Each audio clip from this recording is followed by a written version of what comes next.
Rice हो जाता है तो वो नॉन वेजिटेरियन ही होता है। वो करती हैं, वीडियो बनाती हैं, वीडियो वायरल होता है और उसके बाद इतना तमाशा होता है कि पूछिए मत। मिलना जुलना क्या है उससे? पता है लोगों को कि ऐसे नफरती वीडियो बनाएंगे तो वो वायरल होंगे। पता है लोगों को कि हम जितनी भी नफरत फैलाएंगे वही वायरल होगी। उसमें अगर कोई सेन वायस होगी, कोई गंभीरता से बात करती हुई बात होगी तो उस पर लोगों का ध्यान नहीं जाएगा। फिर हम पागलों की तरह उन वीडियोस को व्हाट्सएप पे फैलाना शुरू कर देते हैं, अपने सोशल मीडिया पे पोस्ट करना शुरू कर देते हैं। हम लगातार ये सारा कुछ करते हैं। हेट को बढ़ाती है।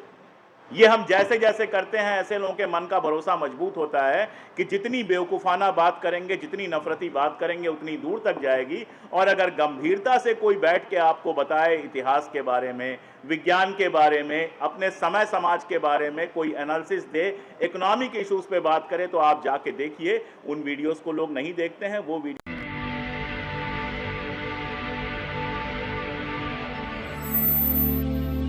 में नौकरी कर रहा होता हूं और वहां पर गुजराती मैंने सीख ली थी। और गुजरात दंगों के दौरान आप गुजराती अखबारों की रिपोर्टिंग पढ़ लीजिए और फिर उसके बाद मुझसे कहिए कि नहीं साहब 2014 के बाद इस्लामोफोबिया हुआ था, आप नहीं कह पाएंगे। एक बात हमको स्वीकार करनी होगी कि आज़ादी की लड़ाई और उसके बाद मुस्लिम लीग और हिंदू महासभा का सारा तमाशा और विभाजन, ये ऐसी चीज़ें थीं जिसने हमारे देश की जड़ में ही इस्लामोफोबिया या इस तरह का, बल्कि उसके लिए एक दूसरा शब्द मैं उपयोग करूं बहुत बेहतर लगता है मुझे, सांप्रदायिक घृणा का, कम्युनल हैटर्ड का बीज हमारे देश के बनने के साथ ही डाल दिया था। फर्क सिर्फ इतना था कि जो लोग गद्दियों पर बैठे हुए थे, जो लोग देश के हुक्मरान थे, चाहे वो जवाहरलाल नेहरू हों चाहे उसके बाद के लोग हों, वो कम्युनल लोग नहीं थे। वो लोग अपने लेवल पर कोशिश कर रहे थे कि ये जो विषबेल बोने की कोशिश की जा रही है, इसको जितना कंट्रोल में रखा जा सके, जितना इसको काटा छाटा जा सके, जितना कम किया जा सके, उतना बेहतर है। इसीलिए हम देखते हैं कि उस ज़माने में जो मीडिया का मेन स्ट्रीम था, उस ज़माने में दूरदर्शन जो हमको गाने सुनाया करता था, मिले सुर मेरा तुम्हारा, या फिर और भी इस तरह की जो चीज़ें आती थीं, जिस तरह के सीरियल्स आते थे, वो मिल के चलना सिखाते थे और हमारे स्कूलों में विविधता में एकता, यूनिटी इन डाइवर्सिटी के नारे लगते थे। बस हुक्मरान बदले, कैसे बदले वो बताऊंगा तो आप लोग जानते ही हैं, सारे पढ़े लिखे लोग हैं, 10 मिनट में उस पर क्या बात किया जाए। हुक्मरान बदले और जो लोग बहुत दिनों से चुप थे, जिन लोगों को मेन स्ट्रीम में आने का मौका नहीं मिल रहा था, वो उन लोगों की अचानक मेन स्ट्रीमिंग हो गई। ये जरूर हुआ कि सत्ता बदलने के बाद हेट की मेन स्ट्रीमिंग हो गई, जो हम खुद उसको बार बार मेन स्ट्रीम कहते हैं। भाई ने बिल्कुल सही कहा कि वो कोई मेन स्ट्रीम नहीं है, वो कारपोरेट मीडिया है। लेकिन हकीकत ये है कि जब मीडिया का जिक्र करना होता है, जब सबसे तेज खबर चाहिए होती है, तो हमारे हाथ में भी जो रिमोट होता है कई बार भाग के उनके पास ही जाता है। इस हद तक की मेन स्ट्रीमिंग तो हुई है। और ये मेन स्ट्रीमिंग 90 के दशक के बाद सिर्फ हिंदुस्तान में नहीं हुई है, पूरी दुनिया में हुई है। मुझे एक वजह समझ में नहीं आती है कि हिंदुस्तान का मीडिया इजराइल के गाने गाने लगे। मुझे कोई एक बात समझ में नहीं आती है कि आखिर इजराइल का गाना गाने में हिंदुस्तान की मीडिया को क्या मिल जाता है, क्या रिश्ता है हिंदुस्तान की मीडिया और इजराइल का। लेकिन ये इस्लामोफोबिया वहां तक पहुंचता है। ट्रंप साहब कहते हैं कि एंटी सेमाइट अगर आपकी सोशल मीडिया पोस्ट होंगी तो आपको अमेरिका में नहीं आने दिया जाएगा। हमें नहीं आना है अमेरिका में, हम अपने मुल्क में बहुत खुश हैं। लेकिन कभी आपने सुना कि उन्होंने कहा हो कि अगर एंटी इस्लामिक पोस्ट होगी, अगर एंटी हिंदुइज्म पोस्ट होगी, यहां तक कि एंटी क्रिश्चियन पोस्ट होगी, तो हम ऐसा कुछ करेंगे नहीं।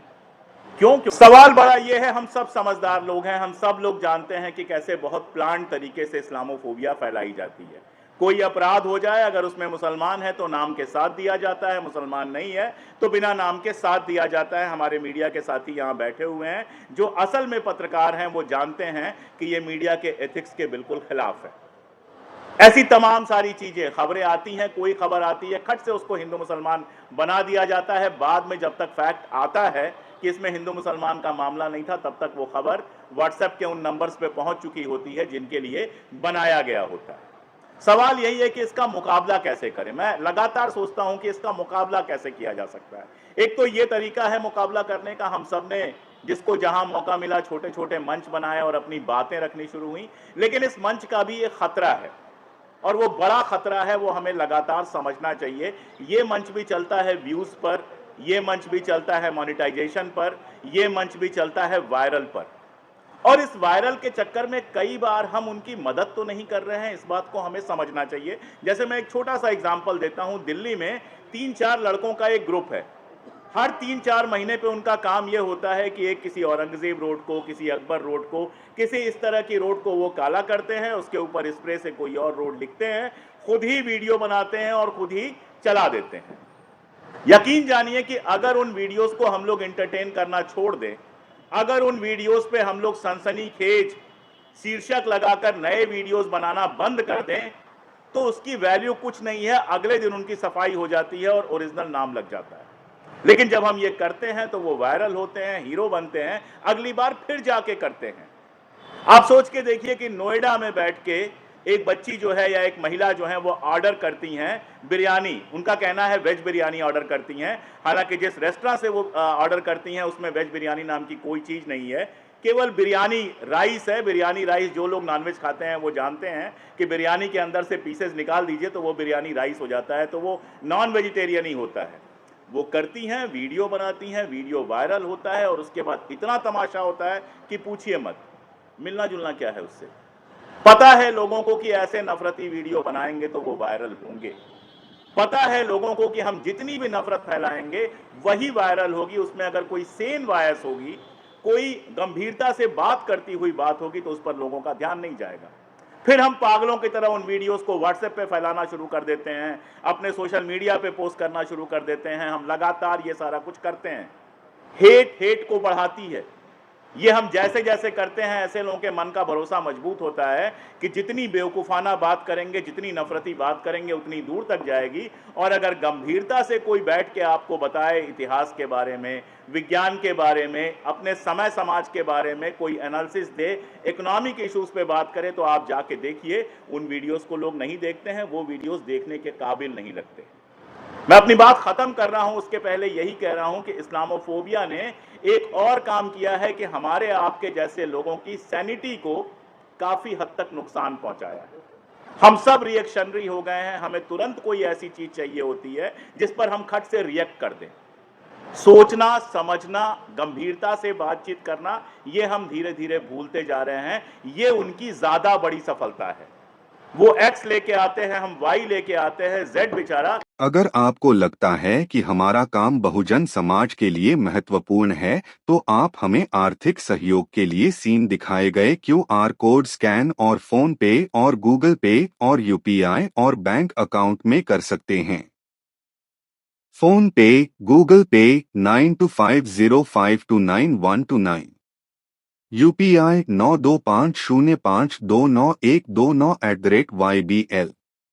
Bank account state bank of India AC 104299462008, IFSC code SBIN 00066563। आपका छोटा से छोटा सहयोग समाज और हमें और मजबूत करेगा, जिससे हमें बहुजन पत्रकारिता में और निष्पक्ष बनाने में मजबूत करेगा। जय भीम, जय भारत।